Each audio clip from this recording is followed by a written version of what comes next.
Okay, thank you very much, everyone. Thank you for coming. Just to let everyone know, we are going to live stream this meeting. We are live streaming. Don't say anything we shouldn't. So thank you very much, everyone, for coming. Just for housekeeping reasons, there are no fire alarms or fire drills planned for today. So if in the event of any fire alarms going off, please make your way through the emergency exits and out to the front of the building. Moving on to apologies. We've received apologies from Ruth Edwards, Laura Jones, and Brian Strong and Jamie Trahan. There are a few members which are still missing, and we will obviously advise if they do send apologies if they come in during the meeting. Declarations of interest, anyone? As and when, Chair. As and when, okay, thank you. And then we go on to public open forum. Nicola, have we had anything? No. No, okay, nothing's been asked to be presented in that forum. And then we're moving on to matters for discussion. 4.1, Mono Street, Councillor Roden. If I'd like to hand over to you, if that's possible. Thank you, Chair. 20 Mono Street is an eyesore on a blot on the landscape in Monmouth, fine shopping centre. There have been concerns expressed by a number of groups, including Monmouth Town Council, the Chamber of Commerce, residents, civic society, amongst others. And I brought this to this committee to update you on the thinking from Monmouth Town Council, and also to see if there are any suggestions for improvements that we can, or pressures that we can bring to bear on the landlords of this building. The suggestions from Monmouth Town Council included covering the hoardings that are currently there as a safety feature. Rob Caffell has contacted Amy Longford and Mark Hand to get an update on the council's views. Compulsory purchase has been a suggestion from the council. And also, could we possibly raise funds from the local community and organisations to purchase and renovate the building for the benefit of the people of Monmouth? In a similar manner to the Corn Exchange facility in Crickhowell, where the local community actually took over an old pub and turned it into a shop and accommodation. I received an update from Rob Caffell yesterday. He'd spoken to Amy Longford. A long-awaited structural survey for the building says that it's safe, although that is a contentious issue because some other people reported that it is not safe. So I'm looking for advice on what, if anything, MCC can do. And how can MCC put pressure on the owners of the building to help resolve the situation, and any other information that can be provided? That is the current position. And also we have Anthea Dewhurst and the Mayor of Monmouth, Terry Christopher, here, who may like to say a few words as well. Okay, thank you. Thank you very much, Richard. And thank you very much, Terry and Anthea, for coming in. Is there anything you'd like to add or anything you'd like to bring in to the conversation at this stage?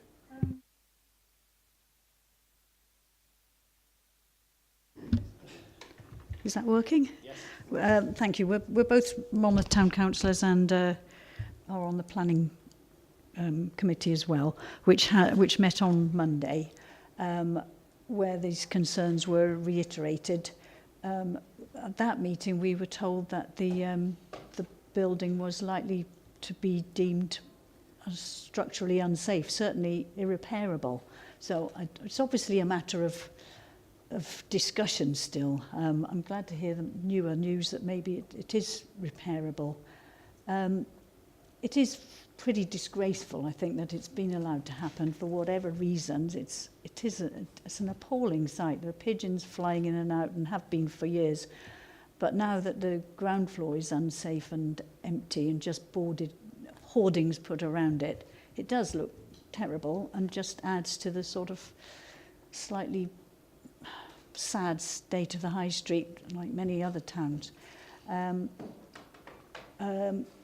We need the building not only to look as though it's thriving, but we need it as an access, if possible, because that was part of the original plans, access through from the car park at the back, so that we get this lateral movement from the car park. It means that shoppers can find a direct route through to the main street.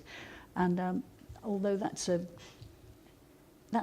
why Monmouth minds about it so much, apart from the look, the message it gives of something dying and abandoned is not a good one. And people in Monmouth mind about it perhaps more than the county does, and that would be understandable. We have got ideas of how we could, if it was possible, to either compulsory purchase or use the community's funding somehow. We have got a couple of ideas of how we could make the building thrive. Okay, thank you very much, Anthea. And not to declare an interest, but just so that everyone's aware, I'm also a town councillor, as is Richard. Terry, did you want to add anything to that? No, fine, Anthea's summed it up. Thanks very much. Okay, thank you. Please, Val, please do. If I may, Chairman, because you've raised an issue that's an issue within this area.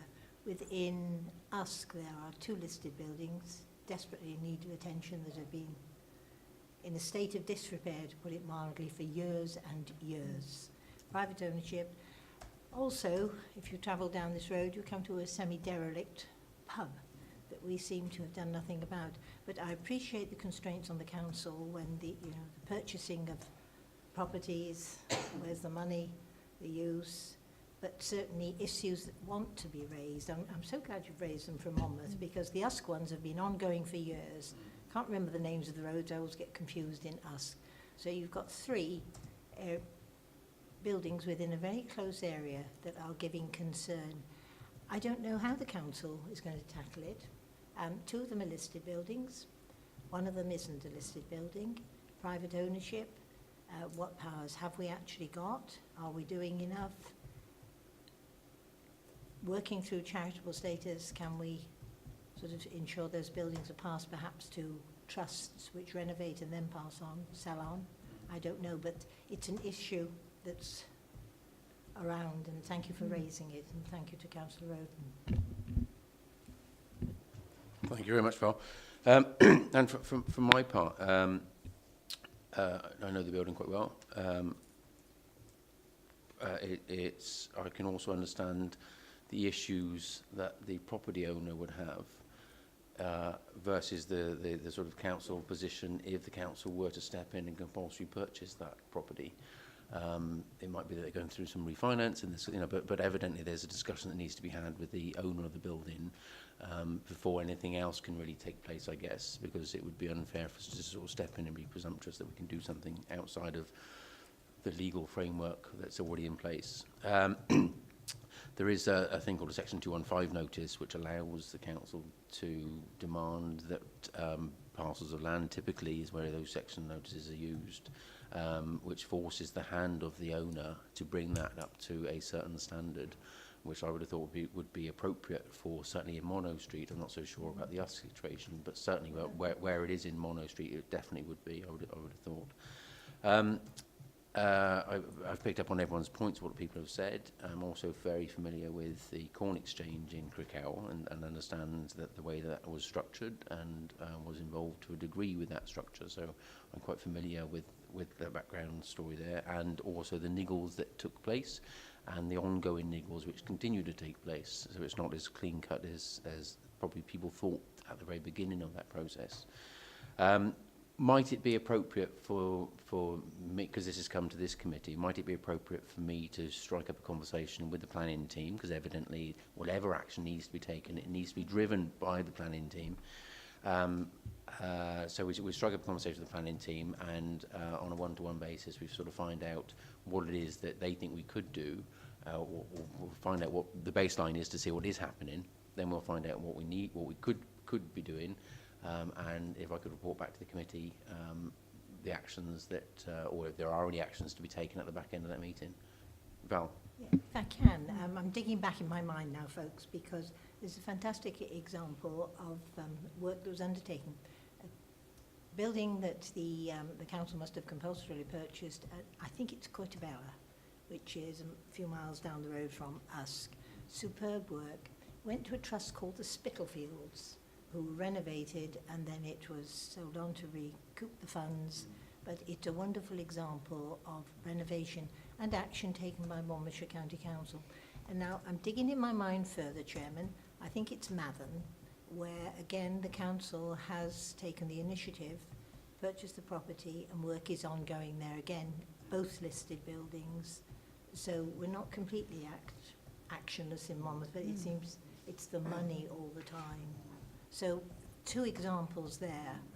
Certainly, Coitabella, I would say to anybody, when there's an open day, go look. It's a wonderful example of what can be achieved. Thank you very much. Thank you very much, Val. Richard, do you want to come in? Yes, thank you, Chair. With regard to an approach being made to planning, I'm totally in favour of that.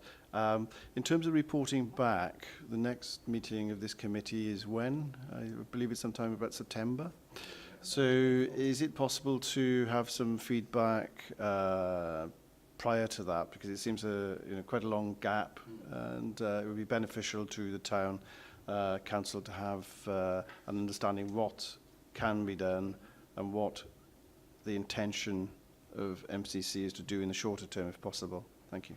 Can I ask again, is it possible to pass this issue, which has now been well raised, that's good, to another scrutiny committee, possibly the strong communities, so that you don't have this huge time lag?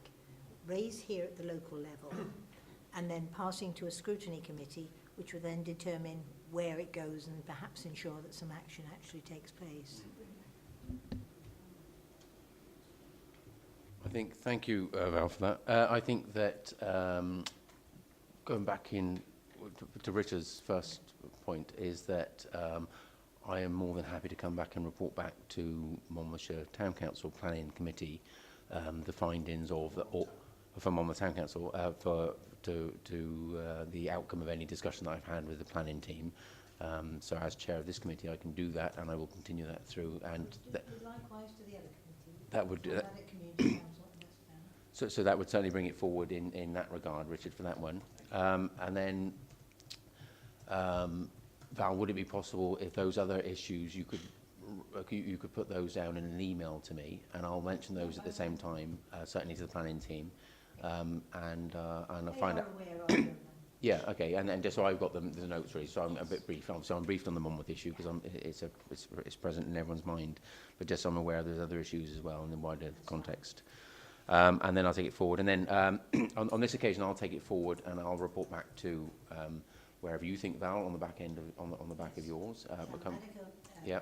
And Baddock are very concerned about the pub down the road that's falling apart, and I know Usk has got a considerable concern about those 2 buildings.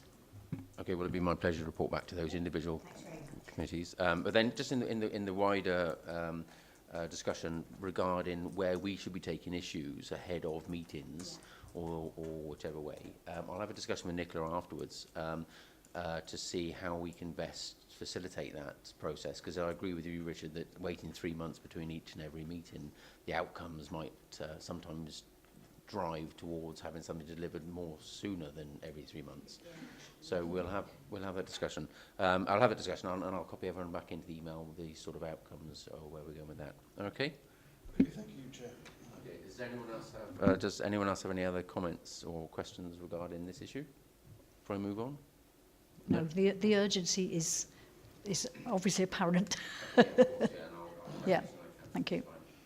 Okay, thank you very much. Thank you very much. And then moving on to item 4.2, which is electronic notice board for Usk Town, which was presented or brought forward to us, put by Brian Strong. Unfortunately, Brian's unable to be here today. He's taken his wife to hospital.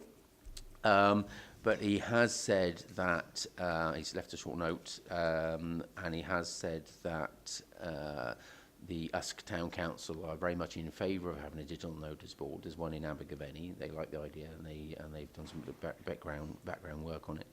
And the Town Council has actually earmarked some monies towards it. So what I'll do, Brian's asked me to contact the appropriate cabinet member just to take that forward, which I'll do after this meeting. We'll find out who it is and take it forward, and then I'll report back to this meeting. Hopefully Brian will be at the next meeting, but I'll report back to this meeting then with Brian in email exchange in between to make sure that we're all on the same page for that. Just one other quick item about USK as well, outside of the agenda, but just to say that USK Post Office is opening at 1 p.m. today, which is a big achievement, I think, for MCC. And I think we would probably like to congratulate everyone that's been involved in that process, because again, that's some thinking outside of the box, and it's delivering something for the community which otherwise wouldn't be delivered. So I think we have big thanks to everyone that's been involved in that process. Richard? Just on that, I think I'm right in saying that this makes Monmouthshire the first local authority in the UK to take over the running of a post office to save a community service that, as you say, otherwise would be lost to the town. So I think it's absolutely fantastic, and it's great to see Monmouthshire achieving a real UK first like that. Thank you. I didn't realise it was UK first, but again, that just shows, it just highlights the will of this council to deliver outcomes for local communities over and above what other people would expect us to deliver. So thank you very much, Richard. Okay, so we're moving on then to item 4.3, which is the removal of parking charges at regatta days for Monmouth Rowing Club and Raft Race, which Councillor Roden has put before us. And we're lucky to have Maggie Hickland, who has come to speak as well. But I'll hand over to Richard first to introduce. Thank you. Okay, thank you, Chair. I was approached by Monmouth Rowing Club, who had a bit of a predicament regarding parking facilities for their regattas.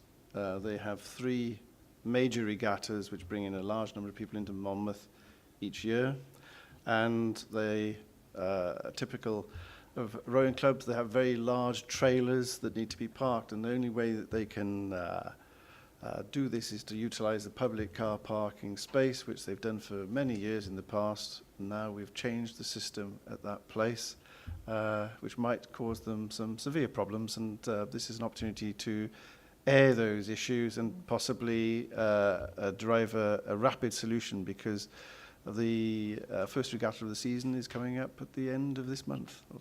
Thank you. Okay, thank you, Richard. Is it okay, Maggie, we'll hand to you? Yeah, that'd be great. Thank They kind of come at you, don't they?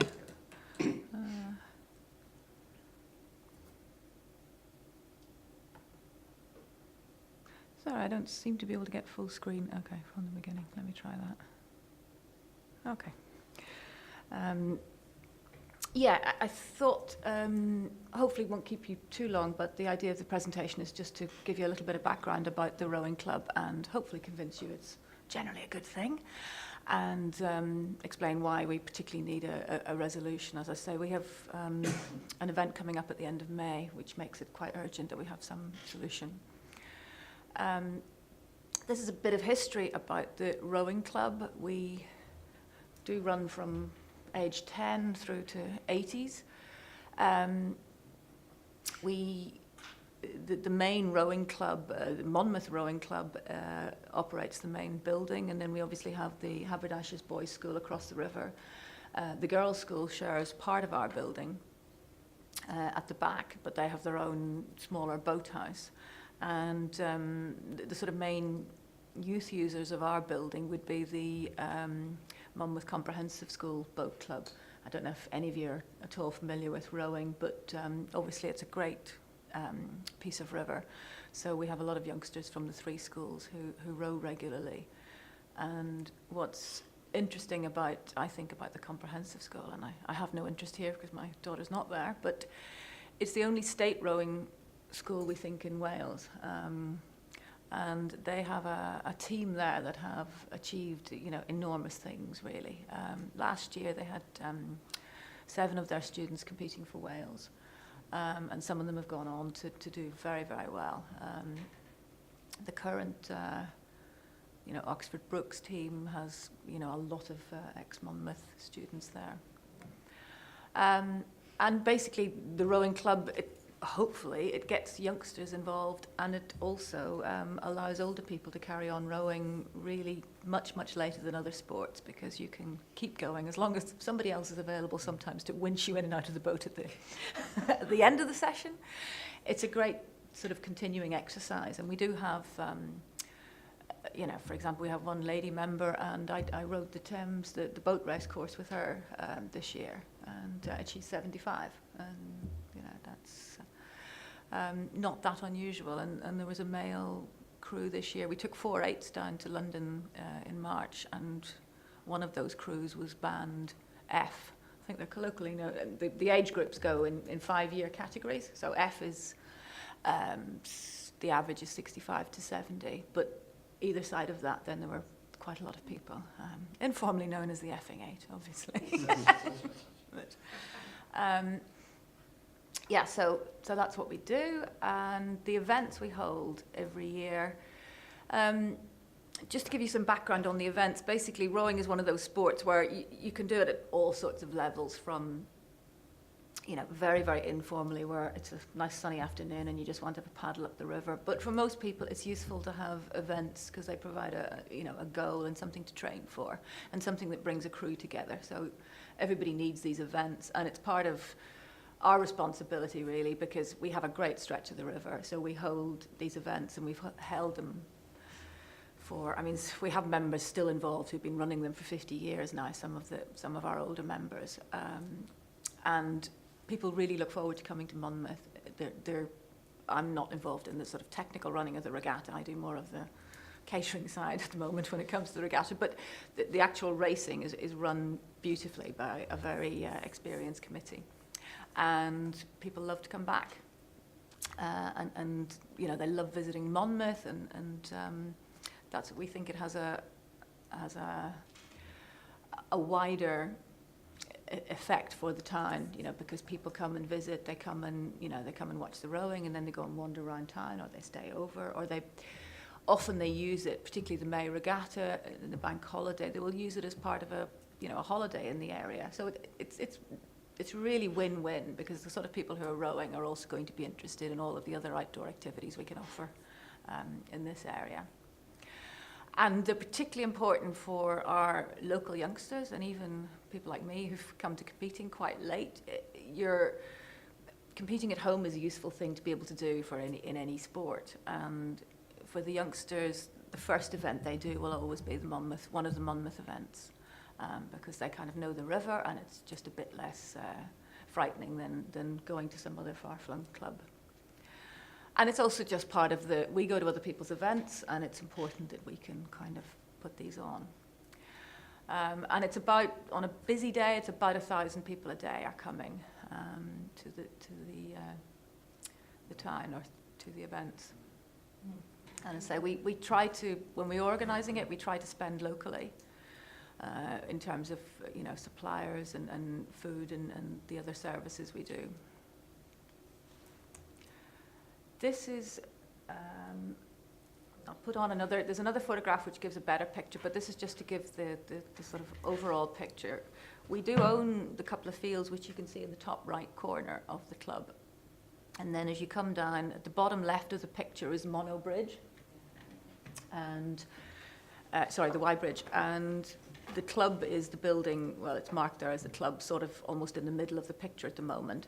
And we're sort of squeezed between, the line obviously is the dual carriageway. We're sort of squeezed between the river and the dual carriageway. And this is a close-up.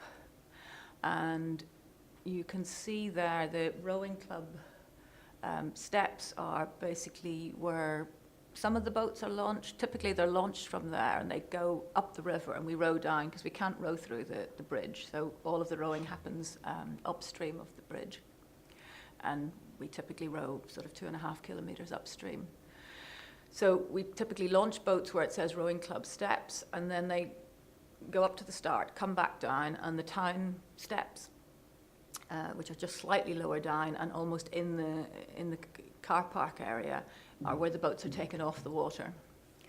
And the car park and the parking area are completely covered in rowing trailers and kit and equipment during events. And I think somebody managed to find, a photograph of what it looks like.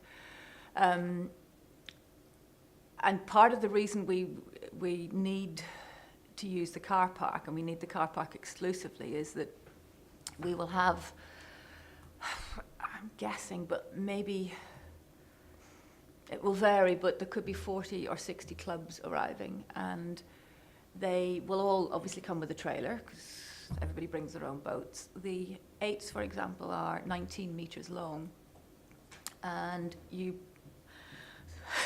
basically, if you've tried carrying them, you need to get them off the trailer and get them in the water, quite a short distance. So our fields don't work at all for parking trailers on. It's just not, it's not feasible. The distance, if you can see there, the distance to get them from the fields down to the steps, it's just too far. And it's also just not safe to sort of carry them that far.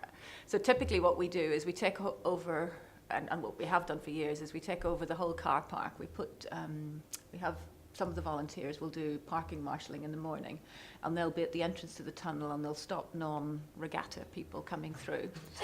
And the people coming through for the regatta will be asked to come through and park the trailer, and there'll be a plan of the whole area. They'll park the trailer in a designated place, and then they'll take the car off to, then we use our fields for car parking.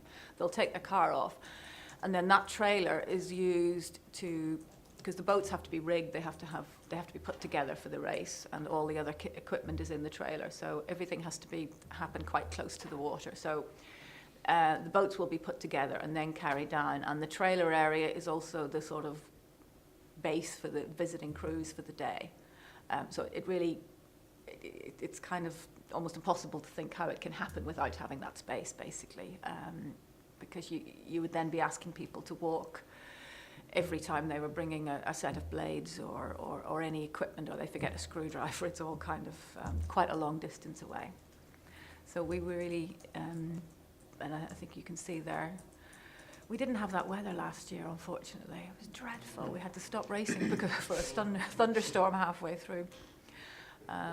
But on a good day, when the marquee's going and there's tea and cake, it's a lovely event.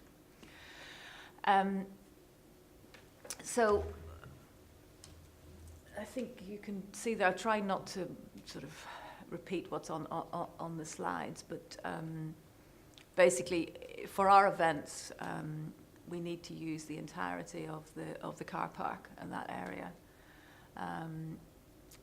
And that, you know, we really can't, there aren't really any facilities. Even the boys' school, which is across the river, they will, you know, we can unload some boats there, but they just don't have any space next to the river. So it's kind of, because we're hemmed in by the dual carriageway, it's really that car park or nowhere. So this is what we're asking for. Ideally, for the 4 events, there's a 2-day regatta in May.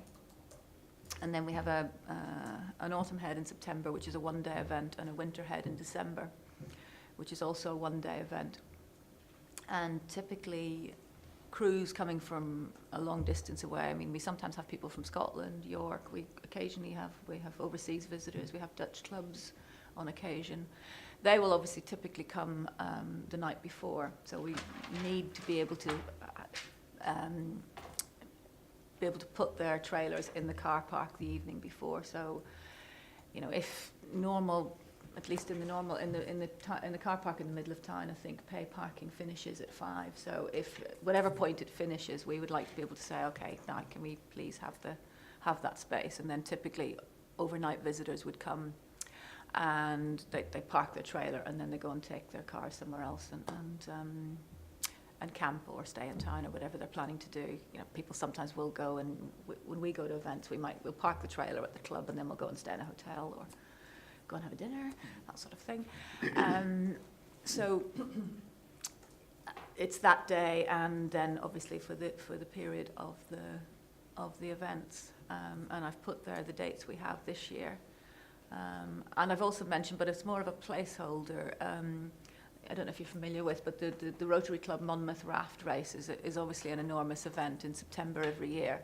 And again, it's so huge that they also will use that whole space at that point. And they, you know, I'm not a Rotary member, but I think that's probably their biggest member. We obviously work with them quite closely on that event and provide lunches and help sort things out. But that's what I suppose what we really need is to find out, what we would like to know is to find out what's happening now, because there's been a machine put up in the car park, but at the moment it's not in service.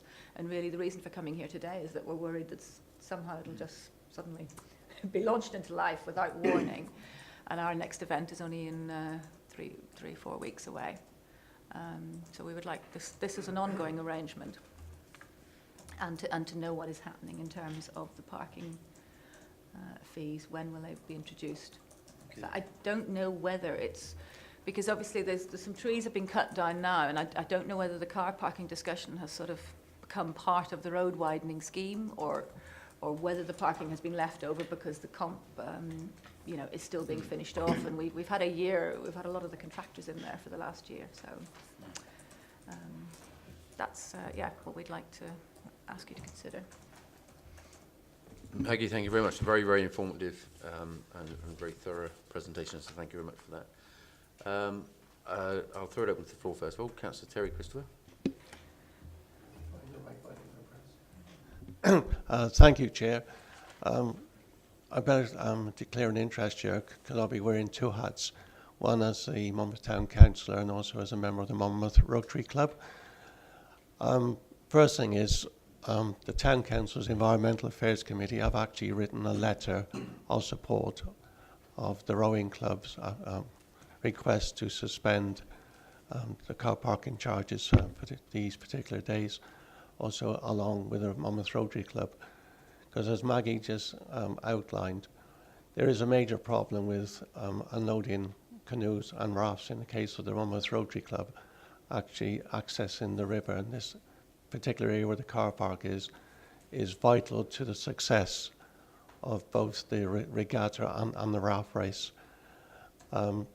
So as a town council, we do support the rowing clubs and the Monmouth Rotary Club's request to suspend car parking charges on these particular events. Thank you very much, Terry. Richard. Okay, thank you, Chair. Undoubtedly, the rowing club and the Rotary raft race are very important features on the Monmouth calendar. They do an enormous amount for the town in terms of tourism, accommodation. They also are a flag carrier for the town as well. They're very well organised events, and it shows what the good organisation committees that both have can achieve. It's massive for the town. Therefore, I would like to ask how the County Council can support these events in terms of allowing unrestricted access to the rowing club and the raft racing in that area when required.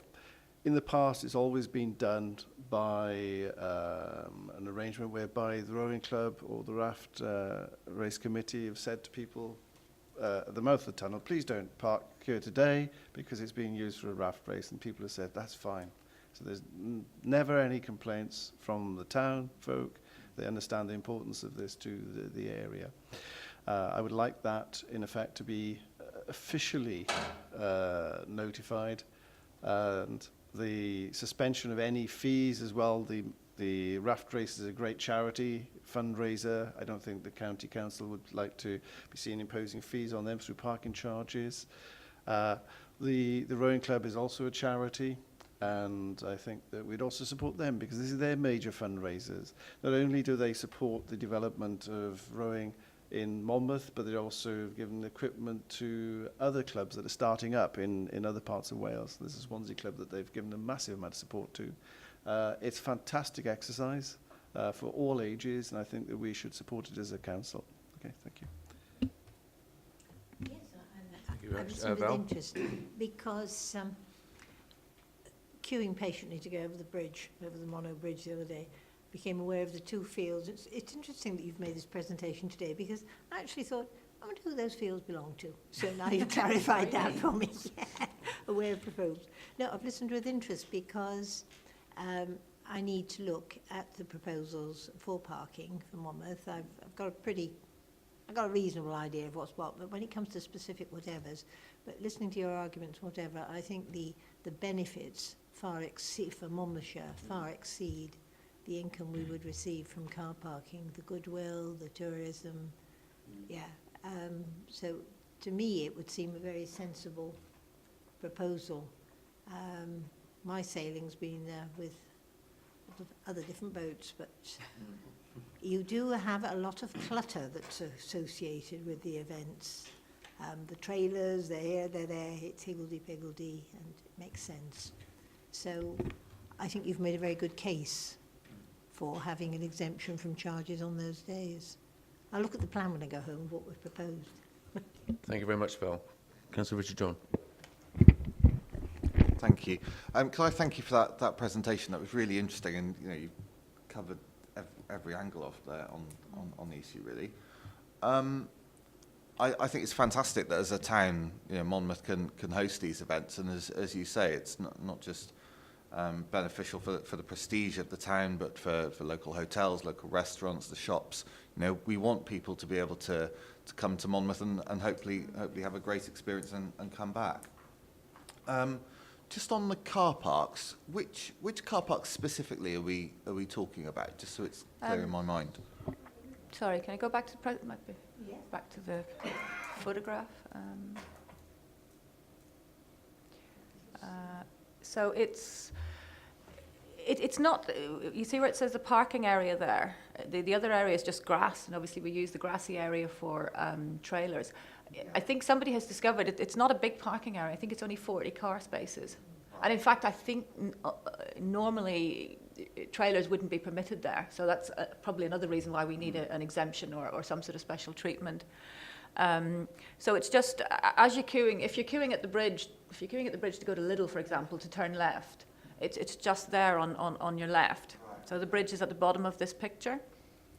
And Monmouth School, the boys' school, is on your right. You know those traffic lights? So It's only accessible underneath the bridge?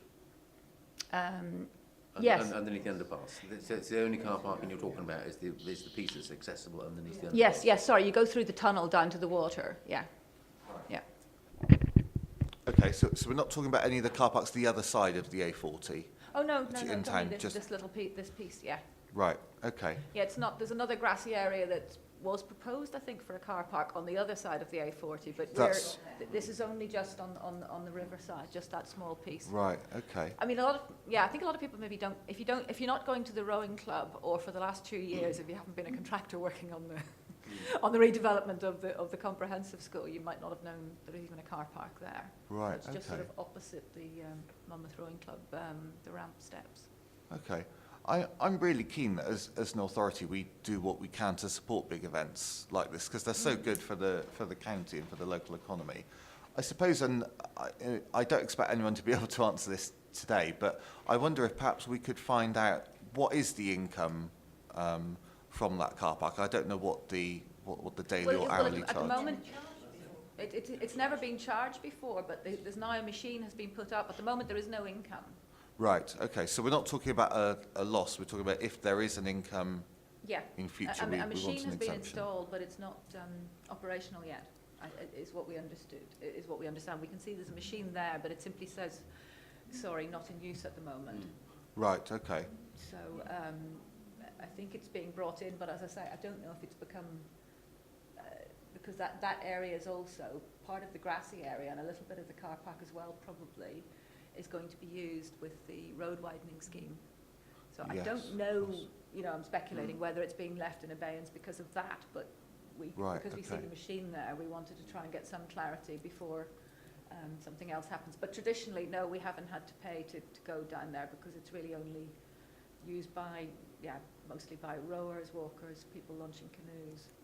Right, okay. So as it stands, then we're not talking about any financial consequences of introducing an exemption, because at the moment there's no income.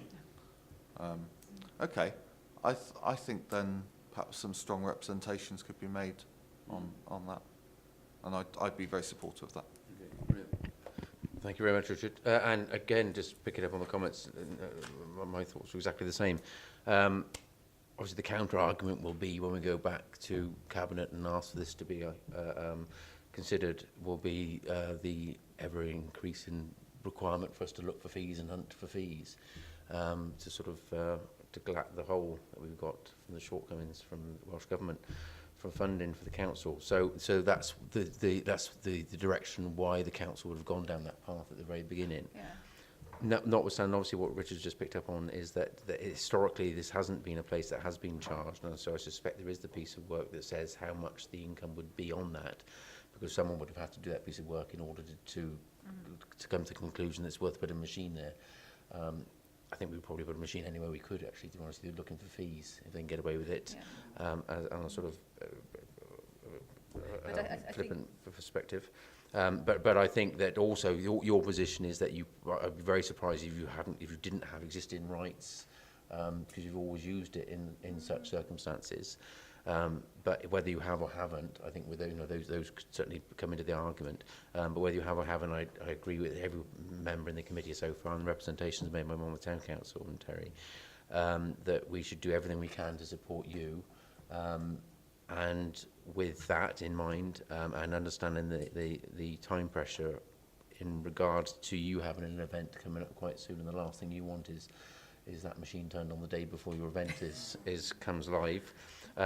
So I will go out the back end of this meeting and find out what the timescale is likely to be for the implementation of that car park to become live. It's a shame that we don't have the sort of data we can just say, well, actually, an event like this generates XYZ amount of cash for the town. It's a shame we don't have that sort of data, but I think, in all honesty, to collect that data is almost an impossible task. We know on the bare bones of it that it's obviously that amount of people coming to town. It's a showstopper, it's a showcase for the town. And given that we've also done similar things for the music festival in regards to the car park that they occupy when they're occupying that car park, and the will of the council has always been to support that event.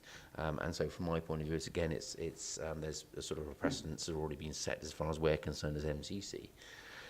So I will take out the back end of this meeting. I'll get an understanding of the fees, or when that is likely to be implemented, and seek, with the backing of this committee, an ongoing arrangement of support for you, and also the raft race as well. I think they should also come into the mix at the same time.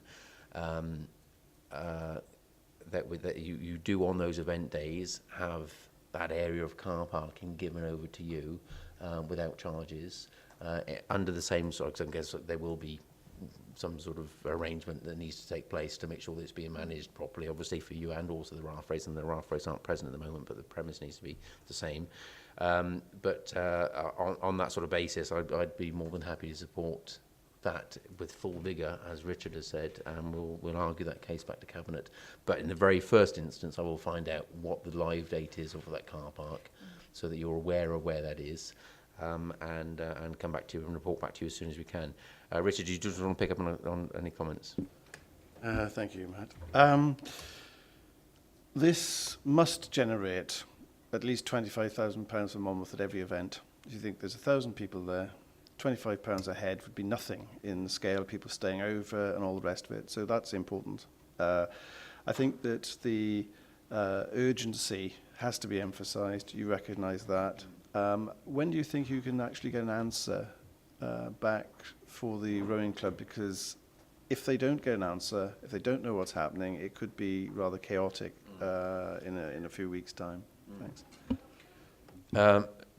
And I understand, and the difficulty, I think that people need to understand as well, the general public need to understand, is that this isn't an MCC sort of task force which is set out to just go and get as much money as they can from anywhere. This is really about a short amount of cash that we're receiving as a settlement figure from Welsh Government, and the necessity for us to continue to go out there and try to seek new revenue streams.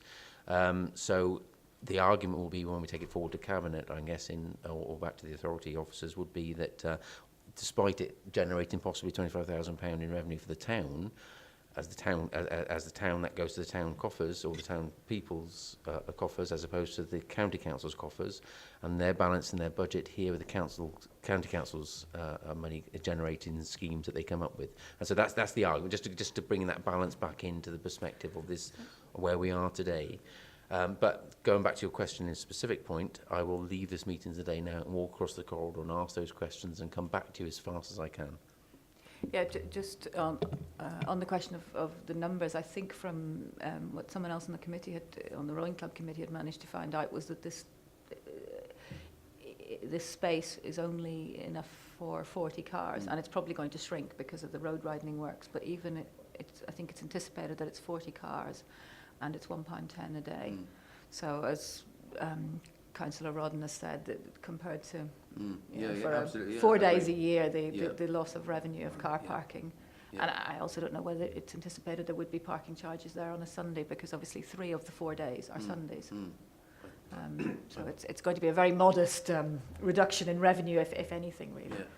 I think, unfortunately, and I hope this isn't the announcement for the council, for the county, is that all car parks will be charging on Sundays moving forward. And this, again, is one of these things that we're having to sort of consider in order to balance the budget. Richard, do you want to come back on one final point? If the money side is an impasse, perhaps the rowing club could find some funds to pay for it. They could also approach the town council for a grant, and I can't say that we would approve it or anything like that, but there's a very good case that could be made. Possibly not this year, but for next year. Okay, thank you. So just to conclude on that point then, just to wrap it up, is that I will leave this meeting, I will find out the key information that we require ASAP and come back to you as fast as I can, as fast as I have that information delivered to me. And we will start to look at the ongoing arrangement, albeit that this year might be a temporary arrangement in order to accommodate this year's events, but moving forward the wider context needs to include the RAF race as well, and that car parking and how that affects the RAF race as well. So we will start that leg of work, and I'll report back to this committee at the next committee how that work is going, but copy you into emails obviously and whatever in the interim. Communicating, Richard. Thank you very much. No, I'll copy into you and you can forward on if that's all right.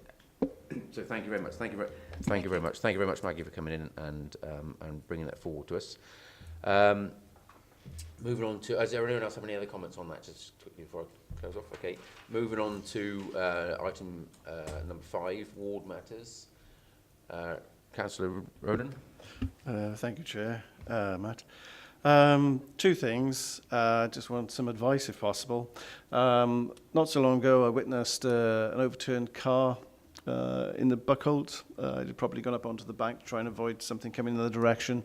It's a very nasty piece of road. For those of you who don't know it, it's just a little, about a mile north of Monmouth.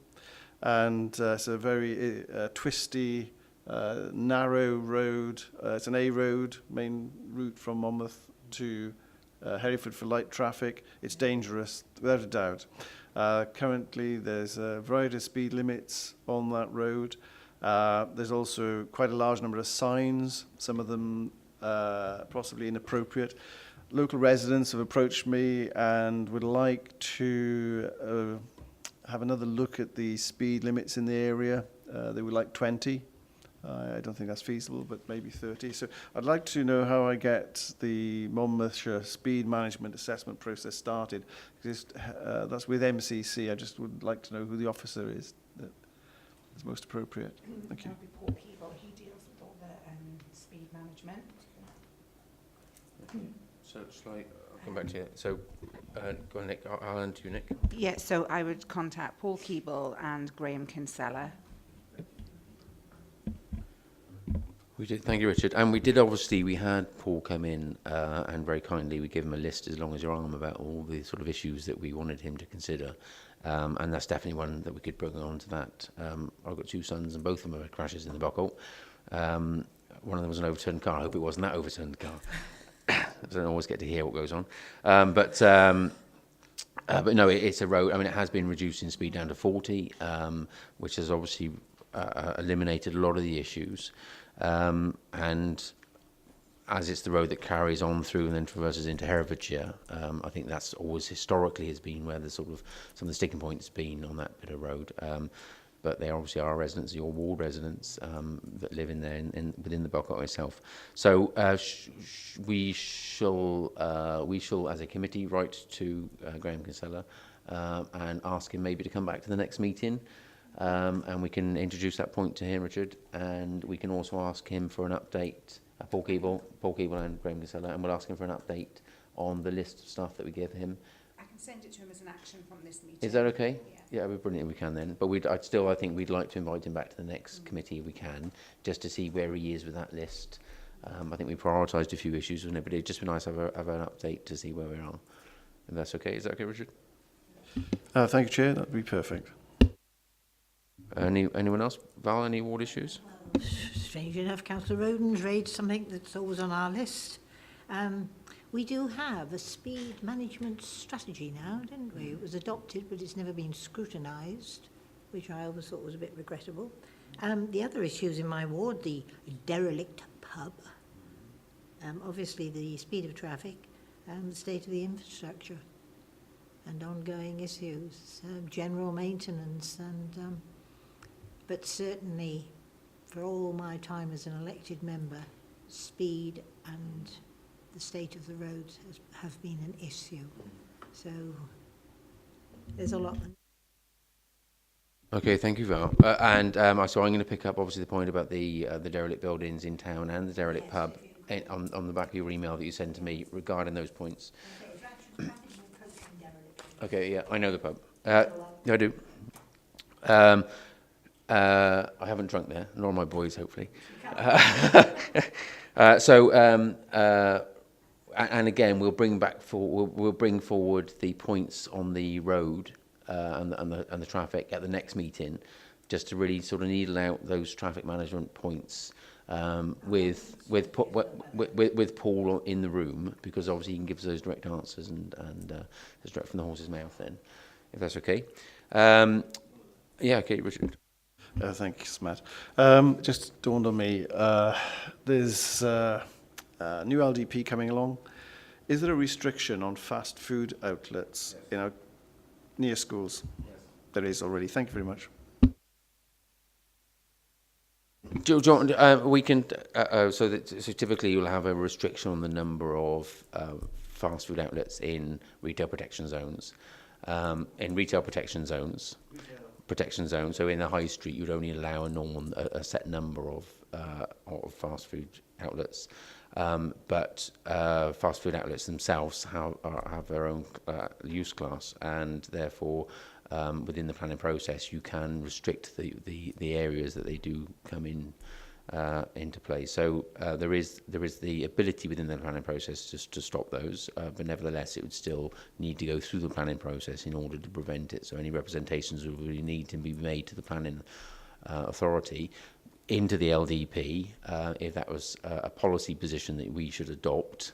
It's already a policy position with the retail protection zones, but if it's a policy position directly affecting a certain school, then I think representation should be made just to ensure that that is picked up within the LDP. Nevertheless, there is an overriding prescriptive route for that to take place as and when they come forward. That's good to know. I'm just concerned that there's an area near Monmouth Comprehensive School that's up for potential planning issues at some point, and I think that the general feeling of the parents and public in the area wouldn't like to see a fast food outlet near it. I think that if we could spread that county-wide for all schools through the new LDP, introduce a policy that says you can't have fast food outlets within a certain distance of a school unless they're already there, of course. I think that would be beneficial, and I'd like that taken forward if possible. Okay, thank you. Okay, we'll take that forward if that's okay. And as an action out of this, we'll put that presentation, we'll put that representation to Mark Hands, head of planning and place shaping. So any other issues, ward issues? We're here? No. We're covered. Sort of a month or 3 months, all sorts of things happen. You change your recycling system, you change your school catchment areas. So it's been a busy life. But no, the real thing, it does come down to people's concern for safety on the roads, because I live in a rural area and it is ludicrous to have 60 miles an hour as the sort of appropriate speed, and then to receive the comment back, well, drivers will drive appropriately and with their skills. And I'm sorry, that really, really upsets many rural dwellers. Yes, we're doing all right though, Shem. Good to hear, Val. Thank you very much. Okay, so that pretty much concludes this meeting. I just need to sign the minutes of the meeting held on the 30th of January. They've been circulated. Is everyone happy for me to sign those? Okay, thank you very much. I'll sign those immediately after. Please do. The issue that was raised there, we had concerns about the climate, and that progressed to a presentation, a day discussing climate issues here, and things are proceeding within the council. I think that's good. That's to be commended. The reference there to the Rechem site, a new recycling place, the notice is still there, but we haven't got any action yet. Okay, Val, thank you very much. So noted. Okay, and just to conclude the meeting then, to say the date and the time of the next meeting is Wednesday, the 18th of September at 10 a.m. Thank you very much, everyone, for coming. Then we'll Thank you very bring on much, all Chair. the issues.